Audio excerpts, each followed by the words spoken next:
നമസ്കാരം. 2026 current affairs സീരീസിൽ April മാസത്തിലെ കറണ്ട് അഫയേഴ്സ് ആണ് നമ്മൾ പഠിച്ചു തുടങ്ങുന്നത്. ഇത് വളരെ അത്യാവശ്യമായിട്ട് അറിഞ്ഞിരിക്കേണ്ട കാര്യങ്ങളാണ്, നിങ്ങൾക്ക് അറിയാവുന്ന കാര്യമാണ്. ഇനിയിപ്പോൾ പരീക്ഷകളുടെ കാലമാണ്. ഡിഗ്രി ലെവൽ മെയിൻ പരീക്ഷ ഉടനെ നടക്കും. അതിനകത്ത് 15 മാർക്കിനാണ് കറണ്ട് അഫയേഴ്സ് ഭാഗത്തു നിന്ന് ചോദ്യങ്ങളുണ്ടാവുന്നത്.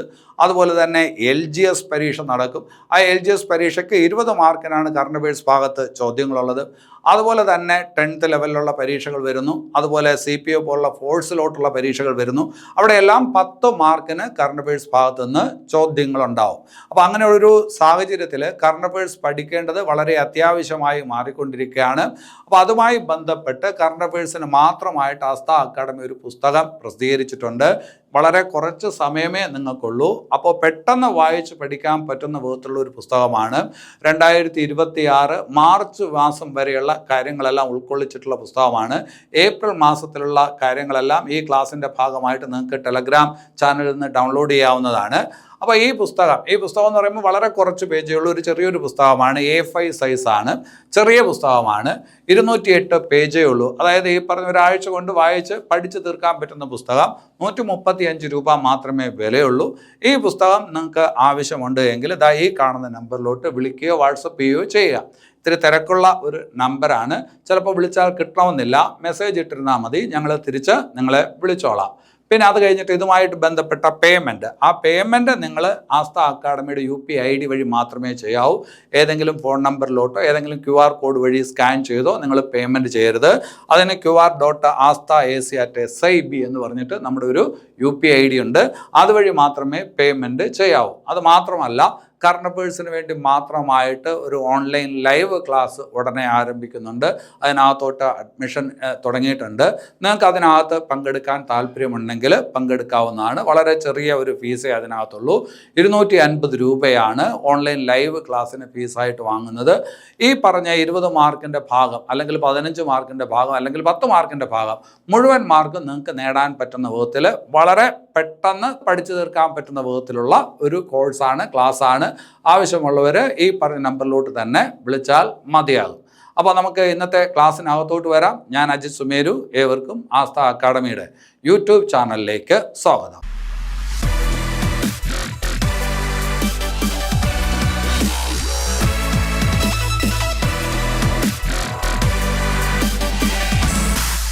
ശരി, അപ്പോൾ നമുക്ക് ഇന്നത്തെ ക്ലാസ്സിലെ ആദ്യത്തെ പോയിന്റിലോട്ട് വരാം.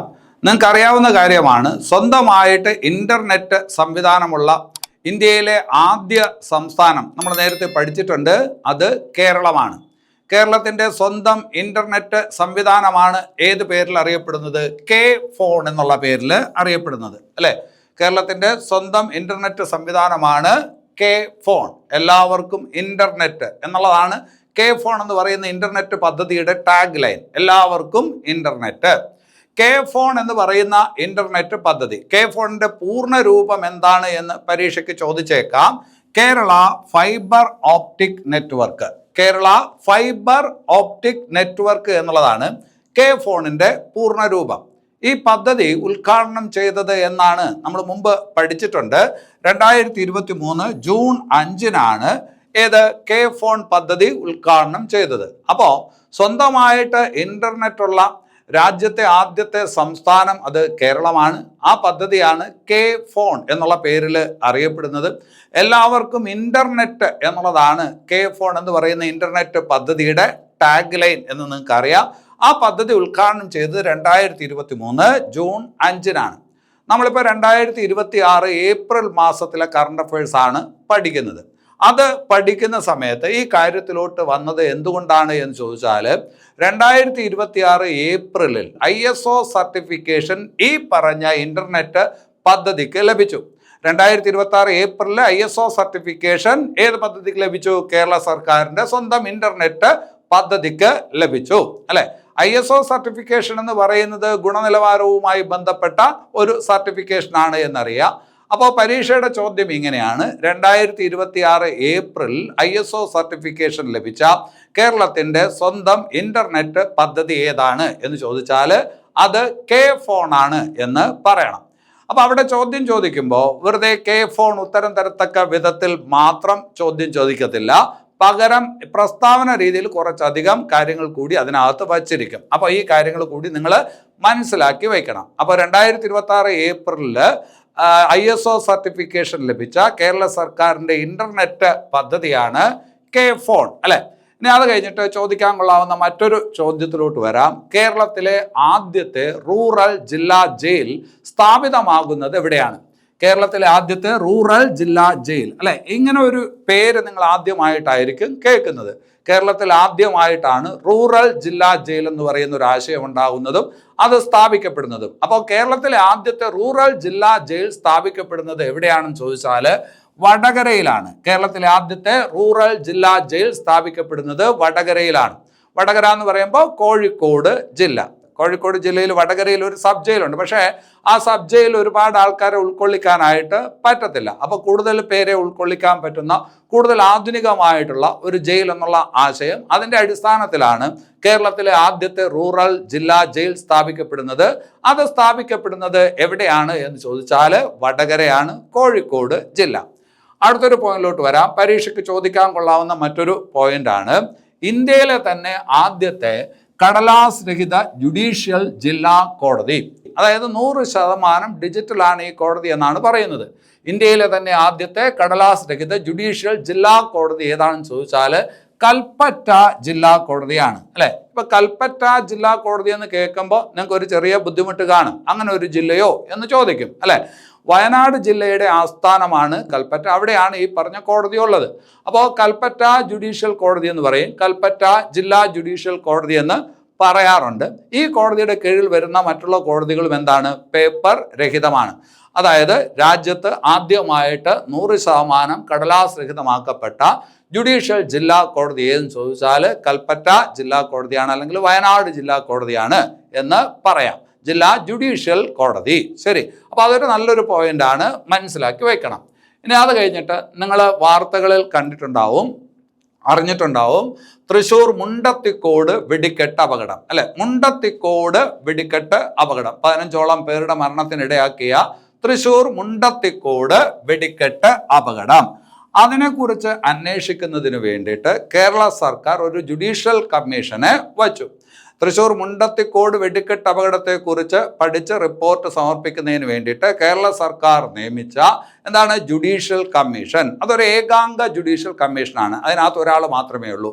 ആ ജുഡീഷ്യൽ കമ്മീഷൻ ഏത് എന്ന് ചോദിച്ചാൽ justice CN Ramachandran Nair judicial commission. Justice CN Ramachandran Nair judicial commission. ശ്രദ്ധിച്ചു വയ്ക്കണം, ഇങ്ങനെയുള്ള ചോദ്യങ്ങളൊക്കെ പരീക്ഷയ്ക്ക് ചോദിക്കാറുണ്ട്.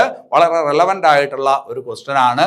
തൃശ്ശൂർ മുണ്ടത്തിക്കോട് വെടിക്കെട്ട് അപകടത്തെക്കുറിച്ച് എന്താണ് പഠിക്കുന്നതിന് വേണ്ടി, അന്വേഷിക്കുന്നതിന് വേണ്ടിയിട്ട് നിയമിക്കപ്പെട്ട, സർക്കാർ നിയമിച്ച കമ്മീഷൻ ഏതാണ് എന്ന് ചോദിച്ചാൽ, ജുഡീഷ്യൽ കമ്മീഷൻ ഏതാണെന്ന് ചോദിച്ചാൽ justice CN Ramachandran Nair judicial കമ്മീഷനാണ്.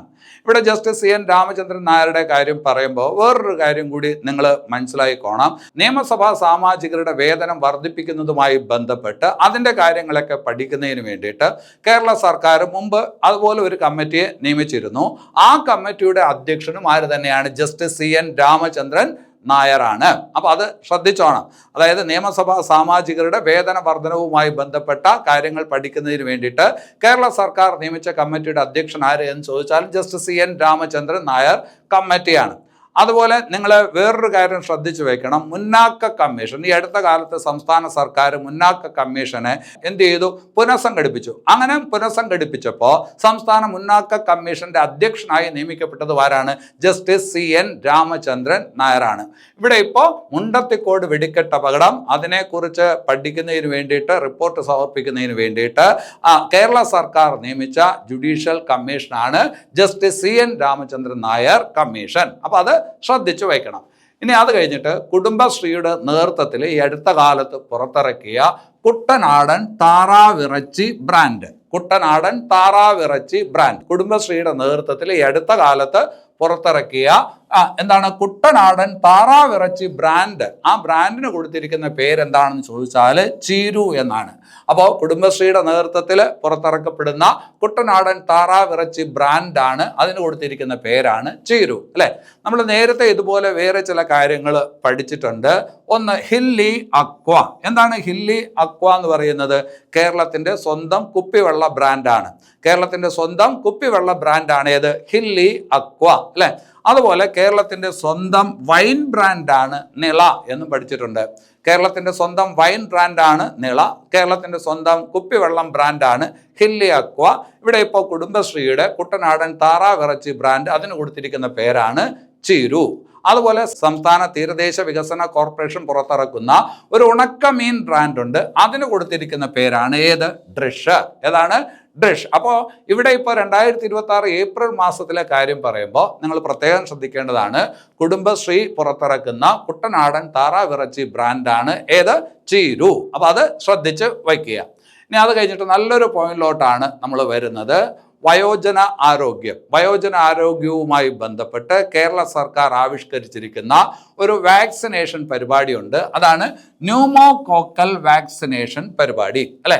അപ്പോൾ വയോജനങ്ങളുടെ ആരോഗ്യത്തെ മുൻനിർത്തിക്കൊണ്ട് കേരള സർക്കാർ ആവിഷ്കരിച്ചിരിക്കുന്ന വാക്സിനേഷൻ പരിപാടി, ആ വാക്സിനേഷൻ പരിപാടിക്ക് കൊടുത്തിരിക്കുന്ന പേരാണ് ന്യൂമോകോക്കൽ വാക്സിനേഷൻ പരിപാടി അല്ലെ.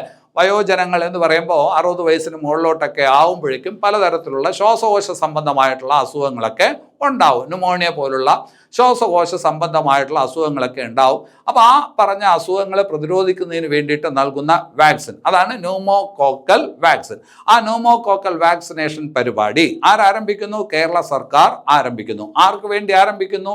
വയോജനങ്ങൾക്ക് വേണ്ടിയിട്ട് ആരംഭിക്കുന്നു. ഈ പരിപാടിയുമായിട്ട് സഹകരിക്കുന്ന അന്താരാഷ്ട്ര സംഘടന ഏത് എന്ന് ചോദിച്ചാൽ ലോക ആരോഗ്യ സംഘടനയാണ്. ഏതാണ്? ലോക ആരോഗ്യ സംഘടന. അപ്പോൾ വയോജനങ്ങളുടെ ആരോഗ്യവുമായി ബന്ധപ്പെട്ടുകൊണ്ട് കേരള സർക്കാർ സംഘടിപ്പിക്കുന്ന വാക്സിനേഷൻ പരിപാടി ഏതാണ്? ന്യൂമോകോക്കൽ വാക്സിനേഷൻ പരിപാടി. അതുമായിട്ട് സഹകരിക്കുന്ന അന്താരാഷ്ട്ര സംഘടന ഏതാണെന്ന് ചോദിച്ചാൽ ലോക ആരോഗ്യ സംഘടനയാണ്. നല്ലൊരു പോയിന്റ് ആണ്, ശ്രദ്ധിച്ച് വായിക്കണം. ഇനി അത് കഴിഞ്ഞിട്ട് 2025 മികച്ച നെല്ല് ഗവേഷണ കേന്ദ്രത്തിനുള്ള കേന്ദ്ര ബഹുമതി നേടിയ കേരളത്തിലെ നെല്ല് ഗവേഷണ കേന്ദ്രം ഏതാണ്? 2025 മികച്ച നെല്ല് ഗവേഷണ കേന്ദ്രത്തിനുള്ള കേന്ദ്ര ബഹുമതി നേടിയ കേരളത്തിലെ നെല്ല് ഗവേഷണ കേന്ദ്രം ഏതാണ് എന്ന് ചോദിച്ചാൽ അത് മങ്കൊമ്പ് നെല്ല് ഗവേഷണ കേന്ദ്രമാണ് അല്ലെ.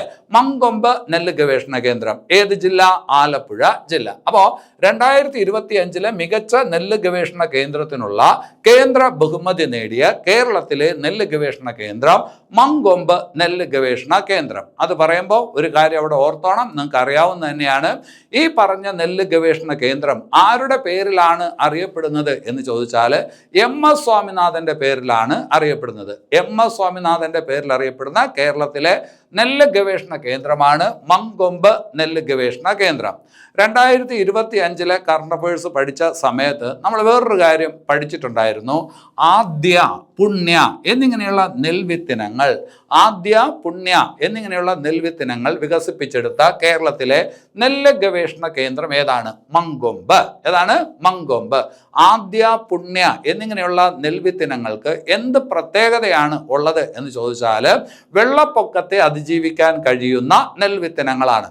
വെള്ളപ്പൊക്കത്തെ അതിജീവിക്കാൻ കഴിയുന്ന ആദ്യ, പുണ്യ പോലുള്ള നെൽവിത്തനങ്ങളെ 2025 വികസിപ്പിച്ചെടുത്തത് ഏത് നെല്ല് ഗവേഷണ കേന്ദ്രമാണ്? മങ്കൊമ്പ് നെല്ല് ഗവേഷണ കേന്ദ്രമാണ്. എന്നാൽ ചിലപ്പോൾ പരീക്ഷയ്ക്ക് ഇങ്ങനെ ചോദിക്കും, മങ്കൊമ്പ് നെല്ല് ഗവേഷണ കേന്ദ്രത്തിൽ നിന്ന് വികസിപ്പിച്ചെടുത്ത ആദ്യത്തെ നെൽവിത്തിനം ഏതാണ്? മങ്കൊമ്പ് നെല്ല് ഗവേഷണ കേന്ദ്രത്തിൽ നിന്ന് വികസിപ്പിച്ചെടുത്ത ആദ്യത്തെ നെൽവിത്തിനം ഏതാണ് എന്ന് ചോദിച്ചാൽ അതേതാണ്? കാർത്തികയാണ്. ഏതാണ്? കാർത്തിക. പരീക്ഷയ്ക്ക് ചോദിച്ചിട്ടുണ്ട്, ഒന്ന് അറിഞ്ഞു വയ്ക്കുക. ഇപ്പോൾ ഇവിടുത്തെ ചോദ്യം എന്താണ്? 2025 മികച്ച നെല്ല് ഗവേഷണ കേന്ദ്രത്തിനുള്ള കേന്ദ്ര ബഹുമതി നേടിയ കേരളത്തിലെ നെല്ല് ഗവേഷണം ഏതാണ്? അത് മങ്കൊമ്പ് നെല്ല് ഗവേഷണ കേന്ദ്രമാണ്. അടുത്തത് നല്ലൊരു പോയിന്റ് ആണ്. മോസ്കോ അന്താരാഷ്ട്ര ചലച്ചിത്രോത്സവം 2026. വളരെ പ്രശസ്തമായിട്ടുള്ള അന്താരാഷ്ട്ര ചലച്ചിത്രോത്സവമാണ്. ഇന്റർനാഷണൽ ഫിലിം ഫെസ്റ്റിവലാണ് മോസ്കോ അന്താരാഷ്ട്ര ചലച്ചിത്രോത്സവം. ഒരുപാട് മലയാള ചലച്ചിത്രങ്ങൾ പല കാലങ്ങളിലായിട്ട് മോസ്കോ അന്താരാഷ്ട്ര ചലച്ചിത്രോത്സവത്തിൽ പ്രദർശിപ്പിക്കപ്പെട്ടിട്ടുണ്ട്. അപ്പോൾ മോസ്കോ അന്താരാഷ്ട്ര ചലച്ചിത്രോത്സവം 2026 കാര്യമാണ് പറയുന്നത്. 2026 മോസ്കോ അന്താരാഷ്ട്ര ചലച്ചിത്രോത്സവത്തിൽ ഏറ്റവും മികച്ച ചിത്രത്തിനുള്ള പുരസ്കാരം നേടിയ മലയാള ചലച്ചിത്രം ഏതാണ് എന്നുള്ളതാണ് ചോദ്യം. മോഹം അല്ലെ, 2026 മോസ്കോ അന്താരാഷ്ട്ര ചലച്ചിത്രോത്സവത്തിൽ ഏറ്റവും മികച്ച ചിത്രത്തിനുള്ള പുരസ്കാരം ലഭിച്ചത് ഒരു മലയാള ചലച്ചിത്രത്തിനാണ്. ഏത് സിനിമയ്ക്കാണ് എന്ന് ചോദിച്ചാൽ മോഹം എന്ന് പറയുന്ന സിനിമയ്ക്കാണ്. അവിടെ ഒരു കാര്യം മനസ്സിലാക്കേണ്ടത്, ആദ്യമായിട്ടാണ് മോസ്കോ അന്താരാഷ്ട്ര ചലച്ചിത്രോത്സവത്തിൽ മികച്ച ചലച്ചിത്രത്തിനുള്ള പുരസ്കാരം ഒരു മലയാള ചലച്ചിത്രത്തിന് ലഭിക്കുന്നത്. ഏത് ചലച്ചിത്രം? മോഹം എന്ന് പറയുന്ന ചലച്ചിത്രം. മോഹം എന്ന് പറയുന്ന സിനിമ സംവിധാനം ചെയ്തത് ആരെന്ന് ചോദിച്ചാൽ ഫാസിൽ റസാഖാണ്. ആരാണ്? ഫാസിൽ റസാഖാണ്.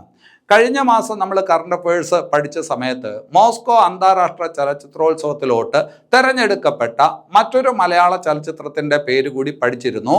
അതാണ് പ്രൈവറ്റ്. നമ്മുടെ ഇന്ദ്രൻസ് ഒക്കെ അഭിനയിച്ച ഒരു സിനിമയാണ്. ഏത്? പ്രൈവറ്റ്. ആ സിനിമയുടെ സംവിധായകൻ ദീപക് ദിയോൺ എന്ന് പറയുന്ന ആളാണ്. ദീപക് ദിയോൺ അല്ലെ. അപ്പോൾ 2 ചലച്ചിത്രങ്ങളുണ്ട്, പ്രൈവറ്റുമുണ്ട്, മോഹവുമുണ്ട്. ഇതിലേത് ചലച്ചിത്രമാണ് മോസ്കോ അന്താരാഷ്ട്ര ചലച്ചിത്രോത്സവത്തിൽ ഏറ്റവും മികച്ച ചലച്ചിത്രത്തിനുള്ള പുരസ്കാരം നേടിയത് എന്ന് ചോദിച്ചാൽ അതേതാണ്? മോഹം അല്ലെ. അപ്പൊ ഈ പോയിന്റ് വളരെ പ്രധാനപ്പെട്ടതാണ്, പഠിച്ച് വയ്ക്കണം. ഇനി അത് കഴിഞ്ഞിട്ട് മലയാളത്തിൽ നൽകുന്ന സാഹിത്യ പുരസ്കാരങ്ങളിൽ വളരെ ശ്രദ്ധേയമായിട്ടുള്ള ഒരു സാഹിത്യ പുരസ്കാരമാണ് പത്മപ്രഭ സാഹിത്യ പുരസ്കാരം. വളരെ ശ്രദ്ധേയമായിട്ടുള്ള ഒരു പുരസ്കാരമാണ് പത്മപ്രഭ സാഹിത്യ പുരസ്കാരം. 2026 പത്മപ്രഭ സാഹിത്യ പുരസ്കാരം ലഭിച്ചത് ഒരു വനിതയ്ക്കാണ്. ഒരു വനിത എന്ന് പറയുമ്പോൾ നോവലിസ്റ്റ് ആണ്. ആർക്ക് എന്ന് ചോദിച്ചാൽ ആർ രാജശ്രീ അല്ലെ. 2026 പത്മപ്രഭ സാഹിത്യ പുരസ്കാരം നേടിയ നോവലിസ്റ്റ് ആരെന്ന് ചോദിച്ചാൽ ആരാണ്? ആർ രാജശ്രീ ആണ്. പ്രത്യേകം ശ്രദ്ധിച്ച് വയ്ക്കണം. ഇനി അത് കഴിഞ്ഞിട്ട് ഒരു ചിത്രത്തിന്റെ കാര്യമാണ് പറയുന്നത്. യശോദയും കൃഷ്ണനും. യശോദയും കൃഷ്ണനും എന്ന് പറയുന്നത് വളരെ പ്രസിദ്ധമായിട്ടുള്ള ഒരു ചിത്രമാണ്, പെയിന്റിംഗ് ആണ്. ഈ ചിത്രം വരച്ചത് ആര് എന്ന് പരീക്ഷയ്ക്ക് ചോദിച്ചേക്കാം. രാജാ രവിവർമ്മ. യശോദയും കൃഷ്ണനും എന്ന് പറയുന്ന ചിത്രം അല്ലെ, ആ ചിത്രം വരച്ചത് ആരെന്ന് ചോദിച്ചാൽ രാജാ രവിവർമ്മ അല്ലെ. രാജാ രവിവർമ്മയെ കുറിച്ച് കൂടുതൽ കാര്യങ്ങളൊന്നും ഇപ്പൊ ഇവിടെ പറയുന്നില്ല. രാജാ രവിവർമ്മ വരച്ച വളരെ പ്രസിദ്ധമായിട്ടുള്ള ഒരു ചിത്രമാണ് യശോദയും കൃഷ്ണനും അല്ലെ. നമ്മളിപ്പോൾ കറണ്ട് അഫയേഴ്സ് ആണ് പഠിക്കുന്നത്. അത് പറയുന്ന സ്ഥലത്ത് എന്തിനാണ് ഈ ചിത്രത്തെ കുറിച്ച് പറഞ്ഞത് എന്ന് ഒരു പക്ഷേ നിങ്ങൾ ആലോചിക്കുന്നുണ്ടാവും. 2026 ഏപ്രിലിൽ ഈ ചിത്രത്തിന് വലിയ പ്രാധാന്യം കിട്ടി. എങ്ങനെയാണെന്ന് ചോദിച്ചാൽ ഈ ചിത്രം വലിയ ഒരു തുകയ്ക്ക് വിറ്റുപോയി. രാജാ രവിവർമ്മ വരച്ച ഈ ചിത്രം വലിയൊരു തുകയ്ക്കാണ് വിറ്റുപോയത്. ഇന്ത്യയിൽ ഇതുവരെ ഇത്രയും വലിയ തുക എന്ന് പറഞ്ഞാൽ 167 കോടി രൂപയാണ്. 167 കോടി രൂപയ്ക്ക് ഈ ചിത്രം എന്ത് ചെയ്തു? വിറ്റുപോയി. അപ്പോൾ ഇന്ത്യയിൽ ഏറ്റവും വലിയ തുകയ്ക്ക് വിറ്റുപോകുന്ന ചിത്രം എന്നുള്ള ബഹുമതി ഇപ്പോൾ ഈ പറഞ്ഞ ചിത്രത്തിനാണ്, യശോദയും കൃഷ്ണനും. 2025 ഇതുപോലൊരു കാര്യം നമ്മൾ നേരത്തെ പഠിച്ചിട്ടുണ്ട്. അത് വേറൊരു ചിത്രത്തിന്റെ കാര്യമാണ്. ഗ്രാമയാത്ര എന്ന് പറയുന്ന ചിത്രം. ഗ്രാമയാത്ര എന്ന് പറയുന്ന ചിത്രം നേരത്തെ 118 കോടി രൂപയ്ക്ക് വിറ്റുപോയ ചിത്രമാണ്. ഗ്രാമയാത്ര എന്ന് പറയുന്ന ചിത്രം വരച്ചത് MF ഹുസൈൻ ആണ്. MF ഹുസൈൻ വരച്ച ഗ്രാമയാത്ര എന്ന് പറയുന്ന ചിത്രം 2025 118 കോടി രൂപയ്ക്ക് വിറ്റുപോയി. അപ്പോൾ ഇതുവരെ ഈ 118 കോടി രൂപയ്ക്ക് വിറ്റുപോയ MF ഹുസൈൻ്റെ ഗ്രാമയാത്രയായിരുന്നു, ആ പറഞ്ഞ ചിത്രത്തിനായിരുന്നു അതിൻ്റെ റെക്കോർഡ്. ആ റെക്കോർഡാണ് ഇപ്പോൾ യശോദയും കൃഷ്ണനും എന്ന് പറയുന്ന ചിത്രം തിരുത്തുന്നത്. 167 കോടി രൂപയ്ക്കാണ് ആ ചിത്രം എന്ത് ചെയ്തത്? വിറ്റുപോയത്. ആ ചിത്രം വരച്ചത് ആര് എന്നുള്ളതാണ് ചോദ്യം. രാജാ രവിവർമ്മ. അപ്പൊ അത് ഇമ്പോർട്ടൻ്റ് ആണ്, ശ്രദ്ധിച്ച് വയ്ക്കണം. ഇനി അത് കഴിഞ്ഞിട്ട് 2026 ഏപ്രിലിൽ ഏറ്റവും കൂടുതൽ ഇൻസ്റ്റാഗ്രാം ഫോളോവേഴ്സിനെ നേടിയ മലയാളി ആരാണ്? അല്ലെങ്കിൽ 2026 ഏപ്രിലിൽ ഏറ്റവും കൂടുതൽ ഇൻസ്റ്റാഗ്രാം ഫോളോവേഴ്സ് ഉള്ള മലയാളിയായിട്ട് മാറിയത് ആരാണ് എന്ന് ചോദിച്ചാൽ സഞ്ജു സാംസൺ ആണ്. അതിനു മുമ്പ് വരെ ഒരു ചലച്ചിത്ര താരമാണ് കീർത്തി സുരേഷ്. ഏറ്റവും കൂടുതൽ ഇൻസ്റ്റാഗ്രാം ഫോളോവേഴ്സ് ഉള്ള മലയാളി എന്നുള്ള ബഹുമതി 2026 ഏപ്രിലിന് മുമ്പ് വരെ ആർക്കാണ്? കീർത്തി സുരേഷിനാണ്. പക്ഷേ 2026 ഏപ്രിലിൽ അദ്ദേഹം ഈ പറഞ്ഞ ചെന്നൈ സൂപ്പർ കിങ്സ് എന്ന് പറയുന്ന ടീമിന് വേണ്ടിയിട്ട് കളിക്കാനായിട്ട് തുടങ്ങിയപ്പോൾ അയാൾക്ക് ഇൻസ്റ്റാഗ്രാം ഫോളോവേഴ്സിന്റെ കാര്യത്തിൽ വർധനവുണ്ടായി. അങ്ങനെ 2026 ഏപ്രിലിൽ ഇൻസ്റ്റാഗ്രാം ഫോളോവേഴ്സിന്റെ എണ്ണത്തിൽ ഏറ്റവും കൂടുതൽ എണ്ണം ഉള്ള ഈ പറഞ്ഞ മലയാളി എന്നുള്ള ബഹുമതി ഇപ്പോൾ ആർക്കാണെന്ന് ചോദിച്ചാൽ സഞ്ജു സാംസൺ ആണ്. അതുപോലെ അവിടെ ശ്രദ്ധിക്കേണ്ടതാണ്, ഏറ്റവും കൂടുതൽ ഇൻസ്റ്റാഗ്രാം ഫോളോവേഴ്സ് ഉള്ള ലോക നേതാവ് ആര്? ഏറ്റവും കൂടുതൽ ഇൻസ്റ്റാഗ്രാം ഫോളോവേഴ്സ് ഉള്ള ലോക നേതാവ് ആരെന്ന് ചോദിച്ചാൽ അതാരാണ്? നരേന്ദ്ര മോദിയാണ് എന്നുള്ള കാര്യം കൂടി അവിടെ ഓർക്കുക. അപ്പോൾ സഞ്ജു സാംസൺ അല്ലെ ഏറ്റവും കൂടുതൽ ഇൻസ്റ്റാഗ്രാം ഫോളോവേഴ്സ് ഉള്ള മലയാളി ഇപ്പോൾ അയാളാണ്. ഇനി അത് കഴിഞ്ഞിട്ട് നല്ലൊരു ചോദ്യ ഭാഗത്തോട്ടാണ് നമ്മൾ വരുന്നത്. 2026 world athletic continental tour 2026 world athletic continental ടൂറിൽ ലോങ് ജമ്പിൽ സ്വർണം നേടിയ മലയാളി താരം അല്ലെ ലോക അത്ലറ്റിക് കോണ്ടിനെന്റൽ ടൂറിൽ എന്താണ് സ്വർണം നേടിയ ലോങ് ജമ്പിലാണ് സ്വർണം നേടിയ മലയാളി താരം ആര് എന്നുള്ളതാണ് ചോദ്യം. എം ശ്രീശങ്കർ അല്ലെ. അപ്പൊ അവിടെ എന്താണ് ഈ പറഞ്ഞ ലോങ് ജമ്പ് എന്ന് കേൾക്കുകയും മലയാളി എന്ന് കേൾക്കുകയും ചെയ്താൽ നമുക്ക് വേറൊരു പേര് ഒരു പുരുഷ താരത്തിന്റെ കാര്യത്തിൽ പറയാനായിട്ടില്ല. അപ്പോൾ ലോക നിലവാരത്തിൽ മത്സരിച്ചു കൊണ്ടിരിക്കുന്ന മിടുക്ക് കാണിച്ചു കൊണ്ടിരിക്കുന്ന മലയാളി ലോങ് ജമ്പ് താരമാണ് എം ശ്രീശങ്കർ. അപ്പം ഞാനിത് പറയുമ്പോൾ എൻ്റെ മനസ്സിനകത്ത് ഒരു സിലബസ് ഭാഗമുണ്ട്, കലാ സാഹിത്യം കായികം എന്ന് പറഞ്ഞിട്ടൊരു സിലബസ് ഭാഗമുണ്ട്. അപ്പോൾ അവിടെ പരീക്ഷയ്ക്ക് പ്രതീക്ഷിക്കേണ്ട ഒരു ചോദ്യമാണ്, എം ശ്രീശങ്കർ ഏത് മേഖലയിൽ പ്രസിദ്ധനായിട്ടുള്ള കായിക താരമാണ് എന്ന് ചോദിക്കും. ആരാണ് അത്? എം ശ്രീശങ്കർ ഏത് മേഖലയിലാണ്? അത് ലോങ് ജമ്പിലാണ്. ഏത് മേഖലയിലാണ്? ലോങ് ജമ്പിലാണ്. അപ്പോൾ 2026 വേൾഡ് അത്ലറ്റിക് കോണ്ടിനെന്റൽ ടൂറിൽ ലോങ് ജമ്പിൽ സ്വർണം നേടിയ മലയാളി താരമാണ് എം ശ്രീശങ്കർ. അപ്പോൾ ഈ ഒരു കാര്യം മാത്രം നിങ്ങളുടെ മുമ്പിലോട്ട് പ്രസന്റ് ചെയ്യാൻ വേണ്ടിയിട്ടല്ല ഈ ചോദ്യം പ്ലേസ് ചെയ്തത്, വേറെ ചില കാര്യങ്ങൾ കൂടി അവിടോട്ട് കൊണ്ടുവരാൻ വേണ്ടിയിട്ടാണ്. അതിൽ വേറൊരു കായിക താരത്തെ നിങ്ങൾ പരിചയപ്പെടണം, ആൻസി സോജൻ. ആൻസി സോജൻ എന്ന് പറയുന്നത് മലയാളിയാണ്, വനിതാ ലോങ് ജമ്പ് താരം. അപ്പോൾ ആൻസി സോജൻ വനിത മലയാളി ലോങ് ജമ്പ് താരമാണ്. അപ്പോൾ പരീക്ഷയ്ക്ക് ചോദിക്കും, ആൻസി സോജൻ ഏത് കായിക ഇനവുമായി ബന്ധപ്പെട്ടിരിക്കുന്ന വനിതയാണ് എന്ന് ചോദിച്ചാൽ മലയാളി ആയിട്ടുള്ള ലോങ് ജമ്പ് താരമാണ്. മലയാളി ആയിട്ടുള്ള പുരുഷ ലോങ് ജമ്പ് താരമാണ് എം ശ്രീശങ്കർ. മലയാളി ആയിട്ടുള്ള വനിതാ ലോങ് ജമ്പ് താരമാണ് ആൻസി സോജൻ. അതുപോലെ രണ്ട് പേരുകൾ ശ്രദ്ധിച്ചു വെക്കണം, അബ്ദുള്ള അബൂബക്കർ അതുപോലെ എൽ ദോസ് പോൾ. അബ്ദുള്ള അബൂബക്കർ, എൽ ദോസ് പോൾ, ഇവർ രണ്ടുപേരും ഒരു കായിക ഇനവുമായി ബന്ധപ്പെട്ട വളരെ പ്രശസ്തരായിട്ടുള്ള മലയാളി കായിക താരങ്ങളാണ്. ഏത് ഇനത്തിലാണ് ഇവർ മിടുക്ക് കാണിക്കുന്നതെന്ന് ചോദിച്ചാൽ ട്രിപ്പിൾ ജമ്പ്. എൽദോസ് പോളും അബ്ദുള്ള അബൂബക്കറും ഏത് കായിക ഇനവുമായി ബന്ധപ്പെട്ടവരാണ് എന്ന് ചോദിച്ചാൽ രണ്ടുപേരും മലയാളികളാണ്. Triple jump. ഏതാണ്? Triple jump. അതുപോലെ സാജൻ പ്രകാശ് വളരെ പ്രസിദ്ധനായിട്ടുള്ള മലയാളി നീന്തൽ താരമാണ്. വളരെ മിടുക്കനായിട്ടുള്ള മലയാളി നീന്തൽ താരമാണ്. കഴിഞ്ഞ ഏഷ്യൻ ഗെയിംസിൽ ഉൾപ്പെടെ ഒരുപാട് മെഡലുകൾ നേടിയ മലയാളി നീന്തൽ താരമാണ് ആര്? സാജൻ പ്രകാശ്. അപ്പോൾ സാജൻ പ്രകാശ് നീന്തൽ താരമാണ്, മലയാളി നീന്തൽ താരമാണ്. ഇനി അത് കഴിഞ്ഞിട്ട് നിങ്ങൾക്ക് അറിയാം നിഹാൽ സരിൻ എന്ന് പറയുന്നത് മലയാളി ആയിട്ടുള്ള ചെസ് താരമാണ്. അപ്പോൾ ഈ പറഞ്ഞ ആൾക്കാരെ പരിചയപ്പെടണം. എം ശ്രീശങ്കർ എന്ന് പറയുന്നത് മലയാളി ആയിട്ടുള്ള ലോങ് ജമ്പ് താരമാണ്. ആൻസി സോജൻ മലയാളി ആയിട്ടുള്ള വനിതാ ലോങ് ജമ്പ് താരമാണ്.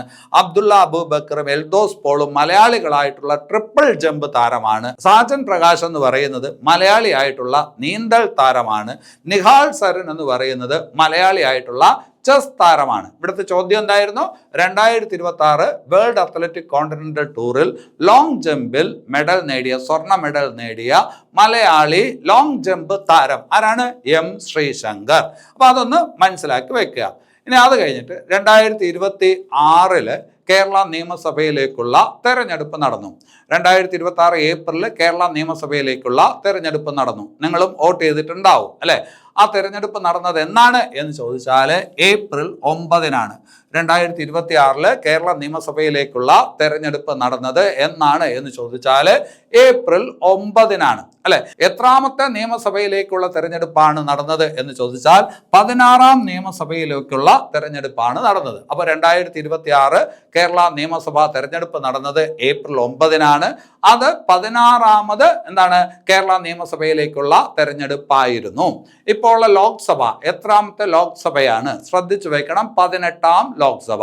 നിലവിലുള്ള ലോക്സഭ 18ാം ലോക്സഭ. നിലവിലുള്ള അതായത് ഇനി വരാൻ പോകുന്ന നിയമസഭ എന്ന് പറയുന്നത് 16ാം നിയമസഭ. അപ്പൊ 2026 കേരള നിയമസഭയിലോട്ട് തെരഞ്ഞെടുപ്പ് നടന്നു. അത് 2026 ഏപ്രിൽ 9 അവിടെ ശ്രദ്ധിക്കേണ്ട കാര്യം, കേരളത്തിൽ മാത്രമല്ല ഏപ്രിൽ മാസത്തിൽ തെരഞ്ഞെടുപ്പ് നടന്നത്. 2026 ഏപ്രിൽ മാസത്തിൽ തെരഞ്ഞെടുപ്പ് നടന്ന സംസ്ഥാനങ്ങൾ ഏതൊക്കെ എന്നുള്ള രീതിയിലും പരീക്ഷയ്ക്ക് ചോദ്യം വരും. അങ്ങനെ പരീക്ഷയ്ക്ക് ചോദിക്കാറുണ്ട്.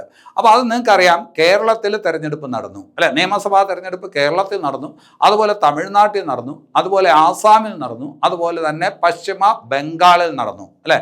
കേരളം, തമിഴ്നാട്, ആസാം, പശ്ചിമ ബംഗാൾ. ഇതിനു പുറമെ ഒരു കേന്ദ്രഭരണ പ്രദേശത്തിലെ നിയമസഭയിലോട്ടും തെരഞ്ഞെടുപ്പ് നടന്നു. ഒരു കേന്ദ്രഭരണ പ്രദേശത്തിലെ നിയമസഭയിലോട്ടും തെരഞ്ഞെടുപ്പ് നടന്നു, പുതുശ്ശേരി അല്ലെ. സ്വന്തമായിട്ട് നിയമസഭകളുള്ള 2 കേന്ദ്രഭരണ പ്രദേശങ്ങളാണുള്ളത്. ഏതൊക്കെ? ഒന്ന് പുതുശ്ശേരിയും ഡൽഹിയും. അതിൽ പുതുശ്ശേരി നിയമസഭയിലേക്കുള്ള തെരഞ്ഞെടുപ്പും 2026 ഏപ്രിൽ മാസത്തിലാണ് നടന്നത്. അപ്പോൾ ആ കാര്യം ശ്രദ്ധിച്ച് വയ്ക്കണം.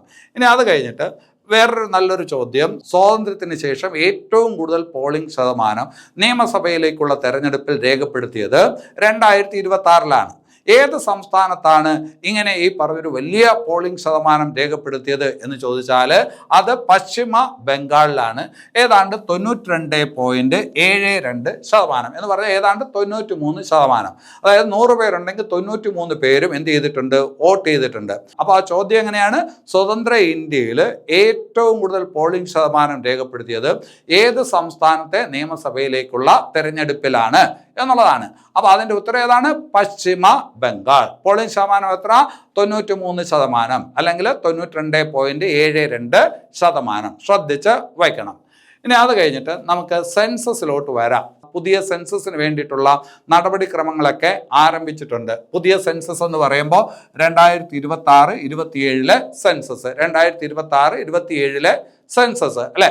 സെൻസസ് എന്ന് പറഞ്ഞാൽ നിങ്ങൾക്കറിയാം, സെൻസസ് എന്നുള്ള വാക്ക് തന്നെ ഒരു ലാറ്റിൻ വാക്കാണ്. സെൻസസ് എന്ന് പറയുന്ന ലാറ്റിൻ വാക്ക് കൊണ്ട് ഉദ്ദേശിക്കുന്നത് ടു രജിസ്റ്റർ എന്നാണ്. അതായത് കണക്കാക്കി വയ്ക്കുക, കണക്കെടുത്ത് വയ്ക്കുക എന്നുള്ളതാണ് സെൻസസ് എന്ന് പറയുന്ന ലാറ്റിൻ വാക്കിൻ്റെ അർത്ഥം അല്ലെ. ഇന്ത്യയിൽ ആദ്യമായിട്ട് സെൻസസിന് വേണ്ടിയിട്ടുള്ള ഒരു അറ്റംപ്റ്റ്, ഒരു ശ്രമം നടത്തിയത് 1872 അത് ലോർഡ് മേയോ ആണ്. മേയോ പ്രഭു, അന്നത്തെ വൈസ്രോയി ആയിരുന്ന മേയോ പ്രഭുവാണ് ഇന്ത്യയിൽ ആദ്യമായിട്ട് സെൻസസിന് വേണ്ടിയിട്ടുള്ള ഒരു ശ്രമം നടത്തിയത്. അത് 1872 പക്ഷെ സെൻസസ് പൂർത്തിയായില്ല. അതിനു മുമ്പ് തന്നെ ലോർഡ് മേയോ കൊല്ലപ്പെട്ടു. ഒരു പക്ഷേ നിങ്ങൾ പഠിച്ചിട്ടുണ്ടാവും, ഇന്ത്യയിൽ കൊല്ലപ്പെട്ട വൈസ്രോയി അല്ലെ. വൈസ്രോയി ആയിരിക്കുമ്പോൾ ഇന്ത്യയിൽ വെച്ച് കൊല്ലപ്പെട്ട വ്യക്തി ആരെന്ന് ചോദിച്ചാൽ ലോർഡ് മേയോ ആണ്. അപ്പോൾ 1872 എന്താണ് ഇന്ത്യയിലെ ആദ്യത്തെ സെൻസസിന് വേണ്ടിയിട്ടുള്ള ഒരു ശ്രമം നടന്നത്. പക്ഷെ അത് പൂർത്തിയായില്ല. പക്ഷേ ഇന്ത്യയിൽ റെഗുലർ സെൻസസിന് തുടക്കമാകുന്നത് എന്ന് മുതലാണ്? അതാണ് പരീക്ഷയ്ക്ക് എപ്പോഴും ചോദിക്കുന്നത്. ഇന്ത്യയിൽ റെഗുലർ സെൻസസിന് തുടക്കമാകുന്നത് എപ്പോഴാണ് എന്ന് ചോദിച്ചാൽ 1881 മുതലാണ്. 1881 മുതൽ ഓരോ 10 കൊല്ലം കഴിയും തോറും ഇന്ത്യയിൽ ഈ പറഞ്ഞ ജനസംഖ്യാ കണക്കെടുപ്പ് നടന്നിട്ടുണ്ട്, സെൻസസ് നടന്നിട്ടുണ്ട്. അങ്ങനെ ഇന്ത്യയിൽ റെഗുലർ സെൻസസിന് തുടക്കം കുറിച്ചത് ആര് എന്ന് ചോദിച്ചാൽ അത് റിപ്പൺ പ്രഭുവാണ്. ആരാണ്? റിപ്പൺ പ്രഭു. ഇന്ത്യയിൽ റെഗുലർ സെൻസസിന് തുടക്കം കുറിക്കപ്പെടുന്നത് 1881 അതിന് തുടക്കം കുറിച്ചത് ആര് എന്ന് ചോദിച്ചാൽ അത് റിപ്പൺ പ്രഭുവാണ്. ഇനി അത് കഴിഞ്ഞിട്ട് സ്വതന്ത്ര ഇന്ത്യയിലെ ആദ്യത്തെ സെൻസസ്, സ്വതന്ത്ര ഇന്ത്യയിലെ ആദ്യത്തെ സെൻസസ് എന്നാണ് എന്ന് ചോദിച്ചാൽ 1951 സ്വതന്ത്ര ഇന്ത്യയിലെ ആദ്യത്തെ സെൻസസ് എന്ന് പറയുന്നത് 1951 51, 61, 71 ഇങ്ങനെ ഓരോ 10 കൊല്ലം കൂടുന്തോറും ഇന്ത്യയിൽ ഈ പറഞ്ഞ സ്വാതന്ത്ര്യത്തിന് ശേഷം സെൻസസ് നടന്നു വരികയാണ്. അതിൽ ഏറ്റവും ഒടുവിൽ സെൻസസ് നടത്തിയത് 2011 2011 ഏറ്റവും ഒടുവിൽ സെൻസസ് നടന്നത്. പിന്നെ നടക്കേണ്ടിയിരുന്നത് 2021 നിങ്ങൾക്കറിയാം, കോവിഡ് കാരണം അത് നടന്നില്ല. ആ സെൻസസ് ആണ് ഇപ്പോൾ നടക്കാനായിട്ട് പോകുന്നത്. 2026-27 വർഷത്തിലായിട്ട് നടക്കാനായിട്ട് പോകുന്നത്. അതായത് സ്വതന്ത്ര ഇന്ത്യയിലെ 8ാമത്തെ സെൻസസ് ആണ് ഇപ്പോൾ നടക്കാനായിട്ട് നടക്കാനായിട്ട് പോകുന്നത്. അപ്പോൾ 2026-27 സെൻസസ് എന്ന് പറയുമ്പോൾ സ്വതന്ത്ര ഇന്ത്യയിലെ 8ാമത്തെ സെൻസസ്, 51, 61, 71 ഇങ്ങനെ എണ്ണി വരുമ്പോൾ 8ാമത്തെ സെൻസസ് ആണ് ഇപ്പോൾ നടക്കാനായിട്ട് പോകുന്നത് 2026-27.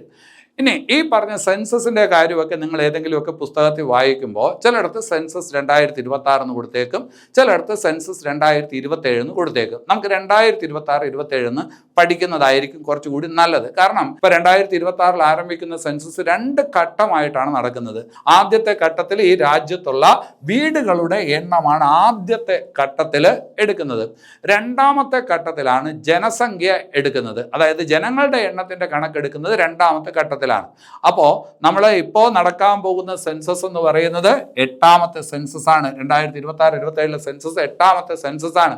ഇത് 2 ഘട്ടമായിട്ട് നടക്കും. ആദ്യ ഘട്ടത്തിൽ എന്താണ് വീടുകളുടെ എണ്ണം എടുക്കും.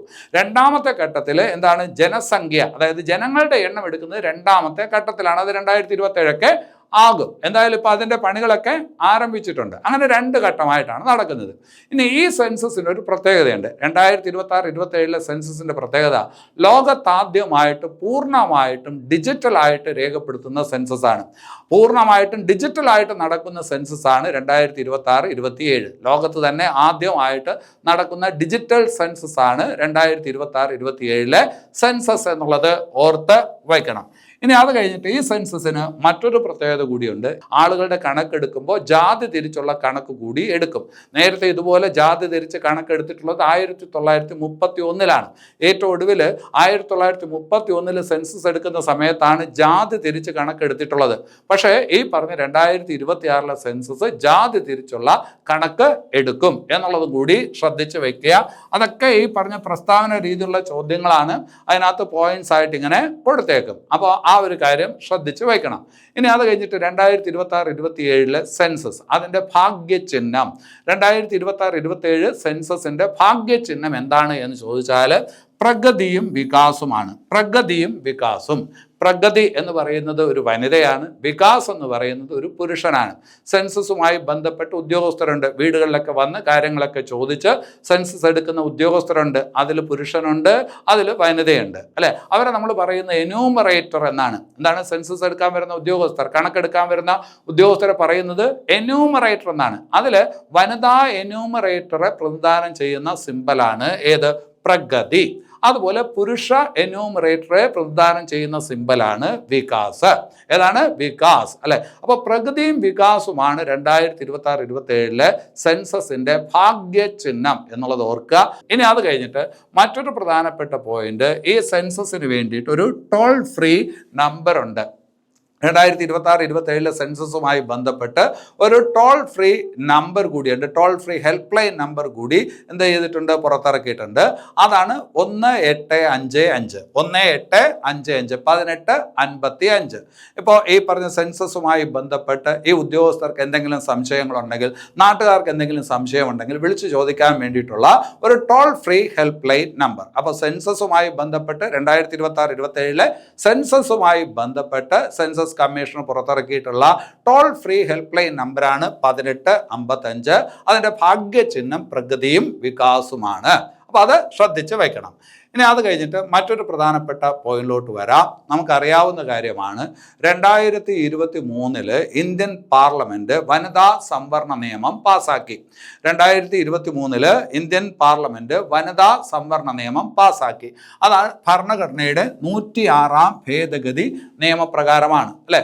അതായത് ഇന്ത്യൻ ഭരണഘടനയുടെ 106ാം ഭേദഗതി. ഇന്ത്യൻ ഭരണഘടനയുടെ 106ാം ഭേദഗതി പറയുന്ന കാര്യം എന്താണ്? വനിതാ സംവരണ നിയമം. വനിതാ സംവരണ നിയമം അതിന് കൊടുത്തിരിക്കുന്ന പേരാണ് നാരി ശക്തി വന്ദൻ അധിനിയം, അല്ലെ? നാരി ശക്തി വന്ദൻ അധിനിയം എന്ന് പറഞ്ഞാൽ എന്താണ്? ലോക്സഭയിൽ, നിയമസഭയിൽ വനിതകൾക്ക് 33% സംവരണം ഉറപ്പാക്കുന്ന ഭരണഘടനാ ഭേദഗതി നിയമമാണ് നാരി ശക്തി വന്ദൻ അധിനിയം. ഇത് 2023 പാർലമെന്റ് പാസ്സാക്കുന്നത്. ഈ നിയമം നിലവിൽ വന്നത് എപ്പോഴാണ് എന്ന് ചോദിച്ചാൽ 2026 ഏപ്രിൽ 16 2026 ഏപ്രിൽ 16, അല്ലെ? അപ്പോൾ വനിതാ സംവരണ നിയമം 2023 പാർലമെന്റ് പാസ്സാക്കിയ 106ാം ഭരണഘടനാ ഭേദഗതി പ്രകാരം പാസ്സാക്കിയ നാരി ശക്തി വന്ദൻ അധിനിയം, അതായത് വനിതാ സംവരണ നിയമം പ്രാബല്യത്തിൽ വന്നത് അല്ലെങ്കിൽ നിലവിൽ വന്നത് എന്നാണ് എന്ന് ചോദിച്ചാൽ 2026 ഏപ്രിൽ 16-നാണ്. ഇനി അത് കഴിഞ്ഞിട്ട് വേറൊരു കാര്യം കൂടിയുണ്ട്. ഈ അടുത്ത കാലത്ത് പാർലമെന്റിൽ ഒരു ഭരണഘടനാ ഭേദഗതി ബില്ല് അവതരിപ്പിച്ചു. അതാണ് ഏത് ഭേദഗതി ബിൽ? 131 ഭേദഗതി ബിൽ അല്ലെ. ഈ അടുത്ത കാലത്ത് പാർലമെന്റിൽ ഒരു ഭരണഘടനാ ഭേദഗതി ബില്ല് അവതരിപ്പിച്ചിരുന്നു, 131 ഭേദഗതി ബിൽ. ഇതിനകത്തുള്ള പ്രധാനപ്പെട്ട കാര്യം എന്താണ്? വനിതാ സംവരണം. അപ്പൊ നിങ്ങൾക്ക് സംശയം തോന്നും, നേരത്തെയുള്ള നിയമവും വനിതാ സംവരണ നിയമം തന്നെയല്ലേ, ഇപ്പോൾ പറയുന്നത് വനിതാ സംവരണ നിയമമല്ലേ എന്ന് ചോദിച്ചാൽ ചെറിയ വ്യത്യാസമുണ്ട്. നേരത്തെ പറഞ്ഞ നാരി ശക്തി വന്ദൻ അധിനിയം, അതായത് 2023 പാർലമെന്റ് പാസാക്കിയ 106 ഭരണഘടനാ ഭേദഗതി പ്രകാരം പാസാക്കിയ നിയമം, ആ നിയമത്തിൽ പറയുന്ന കാര്യം 2026 സെൻസസ് പ്രകാരം 2026 സെൻസസ് പ്രകാരമുള്ള രീതിക്ക് നടപ്പിലാക്കാമെന്നാണ്. 2026 സെൻസസ്, അതിന് കിട്ടുന്ന ഡാറ്റകളുണ്ടല്ലോ, ആ ഡാറ്റകൾ അനുസരിച്ച് മണ്ഡല പുനർക്രമീകരണം നടത്തി അത് നടപ്പിലാക്കാമെന്നാണ് പറയുന്നത്. ഇപ്പോൾ 2026-27 സെൻസസ് നടപടി പൂർത്തിയായി വന്ന് അത് പ്രകാരമുള്ള രീതിയിൽ ഇത് നടപ്പിലാക്കാനായിട്ട് ഉദ്ദേശിച്ചാൽ 2029 പൊതു തെരഞ്ഞെടുപ്പ് നടക്കും. അപ്പോൾ എന്ത് നടക്കൂല? വനിതാ സംവരണം നടപ്പിലാക്കാനായിട്ട് പറ്റത്തില്ല. അപ്പോൾ അത് 2034 നടപ്പിലാക്കാനായിട്ട് പറ്റുള്ളൂ. അതായത് നമ്മുടെ 106 ഭേദഗതി നിയമപ്രകാരം അല്ലെങ്കിൽ നാരി ശക്തി വന്ദൻ അധിനിയം പ്രകാരം നമ്മൾ വനിതാ സംവരണം നടപ്പിലാക്കാനായിട്ട് പോയി കഴിഞ്ഞാൽ 2034 മാത്രമേ വനിതാ സംവരണ നിയമം നടപ്പിലാക്കാനായിട്ട് പറ്റത്തുള്ളൂ.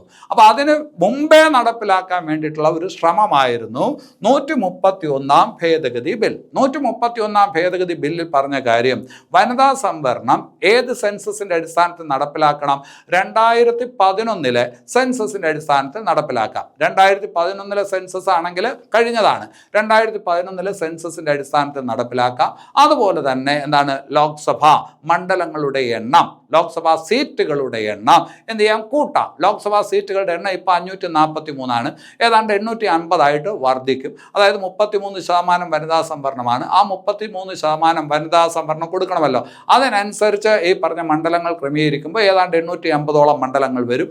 അങ്ങനെ ചെയ്യാം എന്ന് പറഞ്ഞുകൊണ്ടുള്ള ഒരു ഭേദഗതി ബില്ലാണ് അവതരിപ്പിച്ചത്. പക്ഷേ അതെന്ത് ചെയ്തു? പാർലമെന്റിൽ പാസ്സായില്ല, പാർലമെന്റിൽ പരാജയപ്പെട്ടു. 131 ഭേദഗതി ബില്ലും വനിതാ സംവരണവുമായി ബന്ധപ്പെട്ടതാണ്. പക്ഷെ അതിനകത്ത് പറയുന്ന കാര്യം 2011 സെൻസസിനനുസരിച്ച് അത് നടപ്പിലാക്കാമെന്നാണ് പറയുന്നത്. അപ്പോൾ അത് എന്തിനു വേണ്ടിയിട്ടായിരുന്നു? വനിതാ സംവരണം കുറച്ചുകൂടി വേഗത്തിൽ നടപ്പിലാക്കാൻ വേണ്ടിയിട്ടാണ്. മറ്റതിപ്പോൾ ഉടനെ നടപ്പിലാക്കാൻ കഴിയത്തില്ല. കാരണം ആ നിയമത്തിൽ 2026 സെൻസസ് ഡാറ്റ എന്ന് പറയുന്നുണ്ട്. അപ്പോൾ അതുകൊണ്ടാണ് ആ പറഞ്ഞൊരു ഭേദഗതി ബില്ല് കേന്ദ്ര സർക്കാർ പാർലമെന്റിൽ അവതരിപ്പിച്ചത്. പക്ഷെ അത് പരാജയപ്പെട്ടു. അപ്പോൾ അതൊന്ന് ശ്രദ്ധിച്ചു വയ്ക്കുക. അപ്പോൾ 106 ഭേദഗതി അല്ലെ, 106 ഭരണഘടനാ ഭേദഗതി, നാരി ശക്തി വന്ദൻ അധിനിയം, ആ പറഞ്ഞ നിയമം രാജ്യത്ത് നിലവിൽ വന്നത്, ഇത് 2023 പാസ്സാക്കിയതാണ്. രാജ്യത്ത് നിലവിൽ വന്നത് 2026 ഏപ്രിൽ 16-നാണ്. 2026 ഏപ്രിൽ 16-നാണ്. ഇപ്പോൾ പരാജയപ്പെട്ട ഭേദഗതി ബിൽ ഏതാണ്? 131 ഭേദഗതി ബിൽ. അപ്പോൾ ആ കാര്യം ഒന്ന് ശ്രദ്ധിച്ച് വായിക്കണം. ഇനി അത് കഴിഞ്ഞിട്ട് വേറൊരു ബില്ലിനെ കുറിച്ച് മനസ്സിലാക്കണം. ജൻ വിശ്വാസ് ഭേദഗതി ബിൽ 2026. ജൻ വിശ്വാസ് ഭേദഗതി ബിൽ 2026. 2026 ഏപ്രിലിൽ പാർലമെന്റ് പാസ്സാക്കിയ ഒരു ഭേദഗതി ബില്ലാണ് ജൻ വിശ്വാസ് ഭേദഗതി ബില്ല് 2026. ഇത് എന്തുമായി ബന്ധപ്പെട്ടിരിക്കുന്നു എന്ന് ചോദിച്ചാൽ ചെറുകിട നിയമ ലംഘനങ്ങൾ അതിനുള്ള ഈ പറഞ്ഞ ശിക്ഷകൾ ഒഴിവാക്കുന്നതിനും അല്ലെങ്കിൽ ചെറുകിട നിയമ ലംഘനങ്ങൾ ഈ പറഞ്ഞ എന്താണ് ഒഴിവാക്കുന്നതിനും അതുമായി ബന്ധപ്പെട്ട ശിക്ഷകൾ ലഘൂകരിക്കുന്നതിനുമായിട്ടുള്ള ഒരു നിയമമാണ് ഏത്? ജൻ വിശ്വാസ് ഭേദഗതി ബിൽ അല്ലെ. ചെറിയ എന്തെങ്കിലും ഒഫൻസുമായി ബന്ധപ്പെട്ട് ഒരുപാട് ഈ പറഞ്ഞ കേസും കൂട്ടങ്ങളും ഒക്കെ ആയിക്കഴിഞ്ഞാൽ കോടതിക്ക് പിന്നെ കേസിന്റെ കാര്യം നോക്കാനേ സമയം ഉണ്ടാവുള്ളൂ. കോടതികളിൽ എന്താണ് കേസുകൾ ഇങ്ങനെ കൂടി വരും. അപ്പോൾ ആ കേസുകളുടെ എണ്ണമൊക്കെ ഒന്ന് കുറച്ച് കോടതിയിലെ വ്യവഹാരമൊക്കെ ഒന്ന് ഈ പറഞ്ഞ ക്രമപ്പെടുത്തുന്നതിന് വേണ്ടിയിട്ട് കൂടിയുള്ള ഒരു ഈ പറഞ്ഞ ബില്ലാണ് ജൻ വിശ്വാസ് ഭേദഗതി ബിൽ 2026. അപ്പോൾ ഇതിൽ ചെറുകിട നിയമ ലംഘനങ്ങൾ അതിനുള്ള ഈ പറഞ്ഞ ശിക്ഷയും അതിനുള്ള ഈ പറഞ്ഞ വ്യവഹാരങ്ങളും ഒക്കെ എടുത്തു കളയുക അല്ലെങ്കിൽ അത് ലഘൂകരിക്കുക എന്നുള്ളതാണ് ഏതുകൊണ്ട് ഉദ്ദേശിക്കുന്നത്? ജൻ വിശ്വാസ് ഭേദഗതി ബില്ല് 2026 കൊണ്ട് ഉദ്ദേശിക്കുന്നത്. വളരെ ഇമ്പോർട്ടൻ്റ് ആണ്, വായിച്ച് മനസ്സിലാക്കുക. അത് കഴിഞ്ഞിട്ട് നല്ലൊരു ചോദ്യം. രാജ്യസഭയുടെ ഉപാധ്യക്ഷൻ രാജ്യസഭയുടെ ഉപാധ്യക്ഷനായിട്ട് 2026 ഏപ്രിലിൽ നിയമിക്കപ്പെട്ടത് ആരാണ്? രാജ്യസഭയുടെ ഉപാധ്യക്ഷൻ. രാജ്യസഭയുടെ അധ്യക്ഷൻ ആരാണെന്ന് നിങ്ങൾക്ക് അറിയാം, അത് ഉപരാഷ്ട്രപതിയാണ്, CP രാധാകൃഷ്ണൻ. CP രാധാകൃഷ്ണനാണ് നിലവിലെ ഇന്ത്യയുടെ ഉപരാഷ്ട്രപതി അല്ലെ. ഇവിടെ ചോദിച്ചത് രാജ്യസഭയുടെ ഉപാധ്യക്ഷൻ. രാജ്യസഭയുടെ ഉപാധ്യക്ഷനായിട്ട് 2026 ഏപ്രിലിൽ നിയമിക്കപ്പെട്ടത് ആരെന്ന് ചോദിച്ചാൽ ഹരിവംശ് നാരായൺ സിംഗ്. ഹരിവംശ നാരായൺ സിംഗ് ആണ്. അപ്പോൾ 2026 ഏപ്രിലിൽ രാജ്യസഭ ഉപാധ്യക്ഷനായിട്ട് നിയമിക്കപ്പെട്ടത് ആരെന്ന് ചോദിച്ചാൽ ഹരിവംശ നാരായൺ സിംഗ് ആണ്. ഈ നിയമനത്തിനകത്തൊരു പ്രത്യേകതയുണ്ട്.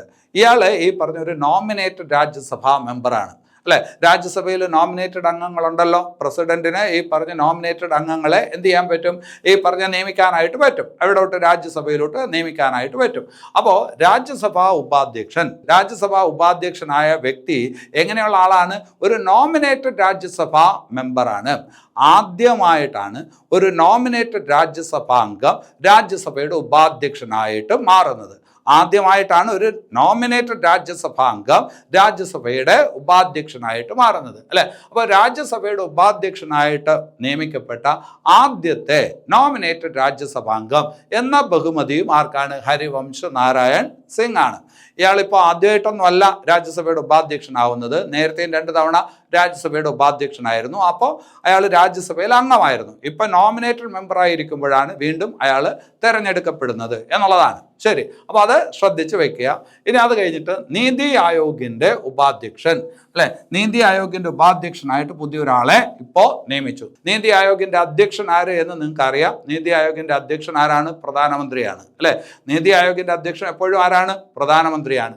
നീതി ആയോഗിൻ്റെ ഉപാധ്യക്ഷനായിട്ട് 2026 ഏപ്രിലിൽ നിയമിക്കപ്പെട്ടത് ആരെന്ന് ചോദിച്ചാൽ അശോക് കുമാർ ലാഹിരിയാണ്. ആരാണ്?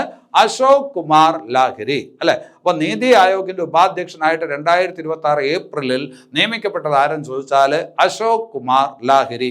നീതി ആയോഗിൻ്റെ അധ്യക്ഷൻ എപ്പോഴും ആരായിരിക്കും? അത് പ്രധാനമന്ത്രി ആയിരിക്കും അല്ലെ. ഇനി അത് കഴിഞ്ഞിട്ട് വേറൊരു കാര്യം, നീതി ആയോഗിൻ്റെ ആദ്യത്തെ ഉപാധ്യക്ഷൻ ആരെന്ന് ചോദിച്ചാൽ അരവിന്ദ് പനഗിരിയാണ്. നീതി ആയോഗിൻ്റെ ആദ്യത്തെ ഉപാധ്യക്ഷൻ നിങ്ങൾ പഠിച്ചിട്ടുണ്ട്, അരവിന്ദ് പനഗിരിയ അല്ലെ. നീതി ആയോഗിന് ഒരു സിഇഒയും ഉണ്ട്, അതായത് ചീഫ് എക്സിക്യൂട്ടീവ് ഓഫീസറും ഉണ്ട്. നീതി ആയോഗിൻ്റെ ആദ്യത്തെ CEO ആരെന്ന് ചോദിച്ചാൽ സിന്ധുശ്രീ കുള്ളാറാണ്. ആരാണ്? സിന്ധുശ്രീ കുള്ളാറാണ്. അപ്പോൾ നീതി ആയോഗിൻ്റെ ഉപാധ്യക്ഷനായിട്ട് ഇപ്പോൾ നിയമിക്കപ്പെട്ടത് ആരെന്ന് ചോദിച്ചാൽ അശോക് കുമാർ ലാഹിരിയാണ് എന്നുള്ളത് ഓർത്ത് വയ്ക്കുക.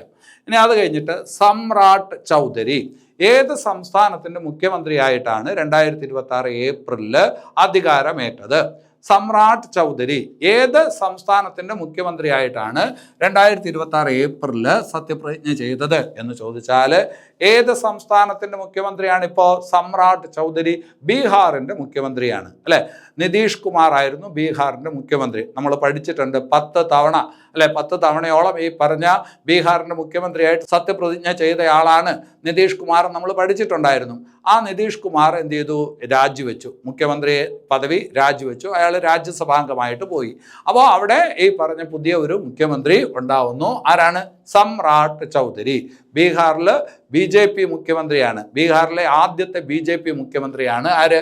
സമ്രാട്ട് ചൗധരി. ഇതുവരെ ഈ പറഞ്ഞ ബീഹാറിൽ BJP മുഖ്യമന്ത്രി ഉണ്ടായിട്ടില്ല. ബീഹാറിലെ ആദ്യത്തെ BJP മുഖ്യമന്ത്രിയാണ് ആര്? സമ്രാട്ട് ചൗധരി, ബീഹാർ. അപ്പോൾ അത് ശ്രദ്ധിച്ച് വയ്ക്കണം. ഇനി അത് കഴിഞ്ഞിട്ട് ഒരു കമ്മീഷനിലോട്ട് വരാം. മതം മാറിയ ദളിതർക്ക് പട്ടികജാതി പദവി. മതം മാറിയ ദളിതർക്ക് പട്ടികജാതി പദവി നൽകുന്നതുമായി ബന്ധപ്പെട്ട് പഠിക്കുന്നതിന് വേണ്ടിയിട്ട് ഈ അടുത്ത കാലത്ത് ഒരു കമ്മീഷനെ നിയമിച്ചു. ഏതാണ് കമ്മീഷൻ എന്ന് ചോദിച്ചാൽ KG ബാലകൃഷ്ണൻ കമ്മീഷൻ. കേന്ദ്ര സർക്കാർ വെച്ച കമ്മീഷനാണ്. മതം മാറിയ ദളിതർക്ക് പട്ടികജാതി പദവി നൽകുന്നതുമായി ബന്ധപ്പെട്ട് നിയമിക്കപ്പെട്ട കമ്മീഷൻ ഏതാണ് എന്ന് ചോദിച്ചാൽ KG ബാലകൃഷ്ണൻ കമ്മീഷനാണ്. ഇപ്പോൾ 1950 ഒരു ഭരണഘടനാ നിയമമുണ്ട്. 1950 ഭരണഘടനാ നിയമം അനുസരിച്ച് ഹിന്ദു, സിഖ്, ബുദ്ധ വിഭാഗങ്ങളിലുള്ള ആൾക്കാരെ മാത്രമേ ദളിതരായിട്ട് പരിഗണിക്കൂ. ഹിന്ദു, സിഖ്, ബുദ്ധ വിഭാഗത്തിലുള്ളവരെ മാത്രമേ, അതിനകത്തുള്ള ദളിതരെ മാത്രമേ ദളിതരായിട്ട് പരിഗണിക്കൂ. ഹിന്ദു മതത്തിൽ ദളിതനായിരുന്ന ഒരാൾ ക്രിസ്തു മതത്തിലോട്ട് പോയി കഴിഞ്ഞാൽ അയാൾക്ക് ആ ദളിത് പദവി നഷ്ടപ്പെടും. അതുപോലെ ഹിന്ദു മതത്തിൽ നിന്ന് മറ്റേതെങ്കിലും മതത്തിലോട്ട്, അതായത് ഹിന്ദു, സിഖ്, ബുദ്ധ ഈ പറഞ്ഞ 3 മതത്തിലും അല്ലാതെ വേറെ ഏതെങ്കിലും മതത്തിലോട്ട്, ഇസ്ലാം മതത്തിലോ മറ്റോ പോയി കഴിഞ്ഞാൽ അയാൾക്ക് എന്ത് പദവി നഷ്ടപ്പെടും? ദളിത് പദവി നഷ്ടപ്പെടും. അതാണ് ഇപ്പോഴത്തെ രീതി. അപ്പോൾ ആ പറഞ്ഞ കാര്യത്തിൽ മാറ്റം വരുത്തേണ്ടതുണ്ടോ? അതുമായി ബന്ധപ്പെട്ട കാര്യങ്ങൾ പഠിക്കുന്നതിന് വേണ്ടിയിട്ട് നിയമിക്കപ്പെട്ട ഒരു കമ്മീഷനുണ്ട്. മതം മാറിയ ദളിതർക്ക് പട്ടികജാതി പദവി നൽകുന്നതുമായി ബന്ധപ്പെട്ട് നിയമിക്കപ്പെട്ട കമ്മീഷൻ. ആ കമ്മീഷൻ ആരാണ്? KG Balakrishnan commission. KG Balakrishnan commission. KG ബാലകൃഷ്ണനെ നിങ്ങൾക്ക് അറിയാം അല്ലെ? സുപ്രീം കോടതിയിലെ ചീഫ് ജസ്റ്റിസ് ആയിട്ടുള്ള ആദ്യത്തെ ദളിത് വ്യക്തിയാണ്. സുപ്രീം കോടതി ചീഫ് ജസ്റ്റിസ് ആയിട്ടുള്ള ആദ്യത്തെ ദളിത് വ്യക്തിയാണ്, മലയാളിയാണ്. ആര്? KG ബാലകൃഷ്ണൻ. അപ്പോൾ അദ്ദേഹമാണ് ഈ പറഞ്ഞ കമ്മീഷന്റെ അധ്യക്ഷൻ. ശരി, ഇനി അത് കഴിഞ്ഞിട്ട് ഇൻഡോ ആഫ്രിക്കൻ ഉച്ചകോടി 2026. ഇൻഡോ ആഫ്രിക്കൻ ഉച്ചകോടി 2026 വേദി ന്യൂഡൽഹിയാണ്. ഇതിപ്പോൾ നടക്കാൻ പോകുന്നത് 4ാമത് ഇന്തോ ആഫ്രിക്കൻ ഉച്ചകോടിയാണ്. 4ാമത് ഇന്തോ ആഫ്രിക്കൻ ഉച്ചകോടിയാണ് ഇപ്പോൾ നടക്കുന്നത്. ആദ്യമായിട്ട് ഇന്തോ ആഫ്രിക്കൻ ഉച്ചകോടി അന്ന് ആദ്യമായിട്ട് നടന്നപ്പോൾ അത് പരീക്ഷയ്ക്ക് ചോദിച്ചിരുന്നു. ആദ്യത്തെ ഇന്തോ ആഫ്രിക്കൻ ഉച്ചകോടി നടക്കുന്നത് 2008ലാണ്. ആദ്യത്തെ ഇന്തോ ആഫ്രിക്കൻ ഉച്ചകോടി നടന്നത് 2008ലാണ്. ഇപ്പോൾ ഈ പറഞ്ഞ 4ാമത്തെ ഉച്ചകോടിയാണ് നടക്കുന്നത്. അതായത് ഏറ്റവും ഒടുവിൽ ഉച്ചകോടി നടന്നിരിക്കുന്നത് 2015ലാണ്. ഇപ്പോൾ ഒരു 11 കൊല്ലങ്ങൾക്ക് ശേഷമാണ് ഈ പറഞ്ഞ ഈ ഉച്ചകോടി വീണ്ടും നടക്കുന്നത്. അതുകൊണ്ട് വാർത്തയിലുള്ളതാണ്. അതുകൊണ്ട് ഇനിയുള്ള പരീക്ഷകൾക്ക് ചോദിക്കാൻ സാധ്യതയുണ്ട്. ഇൻഡോ ആഫ്രിക്കൻ ഉച്ചകോടി 2026 4ാമത് ഉച്ചകോടി. അതിന് വേദി ഏതാണ് എന്ന് ചോദിച്ചാൽ ന്യൂഡൽഹിയാണ്. ഇന്ത്യയിൽ വെച്ചിട്ടാണ് ഇൻഡോ ആഫ്രിക്കൻ ഉച്ചകോടി 2026 നടക്കുന്നത്. ഇനി അത് കഴിഞ്ഞിട്ട് നല്ലൊരു ചോദ്യമാണ് സ്വതന്ത്ര വ്യാപാര കരാർ. 2026 ഏപ്രിൽ മാസത്തിൽ സ്വതന്ത്ര വ്യാപാര കരാറിൽ ഇന്ത്യ ഏത് രാജ്യവുമായിട്ടാണ് ഒപ്പിട്ടത്? അല്ലെ, 2026 ഏപ്രിലിൽ ഏത് രാജ്യവുമായിട്ടാണ് ഇന്ത്യ സ്വതന്ത്ര വ്യാപാര കരാറിൽ ഒപ്പിട്ടത് എന്നുള്ളതാണ് ചോദ്യം. ഏത് രാജ്യം എന്ന് ചോദിച്ചാൽ ന്യൂസിലാൻഡ്. നല്ല ഒരു ചോദ്യമാണ്. അവിടെ നിങ്ങൾ ശ്രദ്ധിക്കേണ്ടത് എന്താണ്? ഇപ്പോൾ ഈ പറഞ്ഞ അമേരിക്കയുടെ താരിഫ് ഭീഷണി അതുപോലുള്ള കാര്യങ്ങളൊക്കെ ഉണ്ട് അല്ലേ? അപ്പോൾ നമ്മുടെ ഉൽപ്പന്നങ്ങൾക്ക് കൂടുതൽ വിപണി കണ്ടെത്തണം. നമ്മുടെ ഉൽപ്പന്നങ്ങൾക്ക് കൂടുതൽ വിപണി കണ്ടെത്തേണ്ടതിൻ്റെ ആവശ്യകതയുണ്ട്. അപ്പോൾ ആ പറഞ്ഞ ഒരു സാഹചര്യത്തിൽ ഈ പറഞ്ഞ ന്യൂസിലാൻഡുമായിട്ടുള്ള സ്വതന്ത്ര വ്യാപാര കരാറിന് വലിയ പ്രാധാന്യമുണ്ട്. അതായത് നമ്മുടെ പല ഉൽപ്പന്നങ്ങളും എവിടെ? ഈ പറഞ്ഞ ന്യൂസിലാൻഡിൽ നികുതിയില്ലാതെ ഈ പറഞ്ഞ എന്ത് ചെയ്യാൻ പറ്റും? നമുക്ക് വിറ്റെടുക്കാനായിട്ട് പറ്റും. അതുപോലെ ഈ പറഞ്ഞ ന്യൂസിലാൻഡിലെ ചില ഉൽപ്പന്നങ്ങളും ഇവിടെ നികുതിയില്ലാതെ, തിരുവയില്ലാതെ കൊണ്ടുവന്ന് വിൽക്കാനായിട്ട് പറ്റും. അങ്ങനെയുള്ള കരാറിനെയാണ് നമ്മൾ സ്വതന്ത്ര വ്യാപാര കരാർ എന്ന് പറയുന്നത്. ഇവിടെ ശ്രദ്ധിക്കേണ്ട ഒരു കാര്യം, 2026 ജനുവരിയിൽ യൂറോപ്യൻ യൂണിയനുമായിട്ട് നമ്മളൊരു സ്വതന്ത്ര വ്യാപാര കരാറിൽ ഒപ്പിട്ടിരുന്നു എന്നുള്ളത് ശ്രദ്ധിക്കണം. 2026 ജനുവരിയിൽ യൂറോപ്യൻ യൂണിയനുമായിട്ട് നമ്മൾ എന്ത് ചെയ്തു? സ്വതന്ത്ര വ്യാപാര കരാറിൽ ഒപ്പിട്ടിരുന്നു അല്ലെ? ആ കാര്യം നമ്മൾ നേരത്തെ പഠിച്ചിട്ടുള്ളതാണ്. മദർ ഓഫ് ആൾ ഡീൽ എന്നറിയപ്പെടുന്ന ഒരു കരാറാണ്. അതും ഒരു സ്വതന്ത്ര വ്യാപാര കരാറാണ്. അത് യൂറോപ്യൻ യൂണിയനുമായിട്ടാണ് നമ്മൾ ഒപ്പിട്ടത്. അതുപോലെ 2025 ഡിസംബറിൽ ഒമാൻ എന്ന് പറയുന്ന രാജ്യവുമായിട്ട് നമ്മൾ സ്വതന്ത്ര വ്യാപാര കരാറിൽ ഒപ്പിട്ടിട്ടുണ്ട്.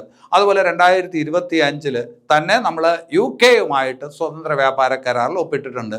ഓസ്ട്രേലിയയുമായിട്ടും കൊറിയയുമായിട്ടും ജപ്പാനുമായിട്ടും ഒക്കെ സ്വതന്ത്ര വ്യാപാര കരാറിൽ നേരത്തെ തന്നെ നമ്മൾ ഒപ്പിട്ടിട്ടുണ്ട്. ഇവിടെ ഇപ്പോൾ 2026 ഏപ്രിലിൽ സ്വതന്ത്ര വ്യാപാര കരാറിൽ നമ്മൾ ഏത് രാജ്യവുമായിട്ടാണ് ഒപ്പിട്ടതെന്ന് ചോദിച്ചാൽ അത് ഏത് രാജ്യവുമായിട്ടാണ്? ന്യൂസിലാൻഡുമായിട്ടാണ്. ന്യൂസിലാൻഡിൽ അങ്ങനെ ഒരു കരാറിൽ ഒപ്പിട്ടതുമായി ബന്ധപ്പെട്ട് ചെറിയ പ്രശ്നങ്ങളൊക്കെ ഉണ്ടായിരുന്നു. അപ്പോൾ ഈ പറഞ്ഞ കാര്യങ്ങളെല്ലാം 2026 ഏപ്രിലിൽ അത്യാവശ്യം പഠിക്കേണ്ട കാര്യങ്ങളാണ്. എല്ലാ കാര്യങ്ങളുമായില്ല, ഇതിൻ്റെ തുടർച്ചയായിട്ട് കുറച്ച് കാര്യങ്ങൾ കൂടി പറയാനുണ്ട്. എല്ലാ കാര്യങ്ങളും ഒരു ക്ലാസ്സിനകത്ത് ഉൾക്കൊള്ളിക്കാനായിട്ട് പറ്റത്തില്ല, എങ്കിൽ വിശദീകരിക്കാൻ പറ്റത്തില്ല. അങ്ങനെ ആവുമ്പോൾ അത് ഈ പറഞ്ഞ ക്ലാസ് ഒരുപാട് നീണ്ടുപോകും. അപ്പോൾ നമ്മൾ വളരെ ആവശ്യം വേണ്ട കാര്യങ്ങൾ മാത്രമേ പറഞ്ഞുള്ളൂ. എല്ലാം നമുക്ക് വളരെ ഇമ്പോർട്ടൻ്റ് ആയിട്ടുള്ള പോയിൻ്റാണ്. ഇതിലൊന്നു പോലും വിട്ടുപോകരുത്. മറ്റുള്ള കാര്യങ്ങളുണ്ട്, അത് നോട്ട്സിനകത്ത് ഉൾക്കൊള്ളിച്ചേക്കാം. നോട്ട്സ് നിങ്ങൾക്ക് ടെലഗ്രാം ചാനലിൽ നിന്ന് ലഭിക്കും. അപ്പോൾ ഈ ക്ലാസ് നിങ്ങൾക്ക് ഗുണകരമാണ് എന്ന് തോന്നുന്നുണ്ടെങ്കിൽ, നിങ്ങളുടെ പഠനത്തെ ഏതെങ്കിലും രീതിയിൽ ഇത് ബൂസ്റ്റ് ചെയ്യും എന്ന് നിങ്ങൾ വിചാരിക്കുന്നുണ്ടെങ്കിൽ തീർച്ചയായിട്ടും ഈ വീഡിയോ ലൈക്ക് ചെയ്യുക, ഈ വീഡിയോയ്ക്ക് കമൻറ്റ് നൽകുക, ഇത് ഷെയർ ചെയ്യുക, നിങ്ങളുടെ കൂട്ടുകാരിലോട്ട് എത്തിക്കുക. അപ്പോൾ അതെല്ലാം നിങ്ങളുടെ ഭാഗത്തു നിന്നുണ്ടാകുമെന്ന് പ്രതീക്ഷിച്ചുകൊണ്ട് ഈ ക്ലാസ് ഇവിടെ അവസാനിപ്പിക്കുന്നു. അടുത്ത ക്ലാസ് ഉടനെ തന്നെ അപ്ലോഡ് ചെയ്യാം. എല്ലാവർക്കും നല്ലത് വരട്ടെ. നന്ദി.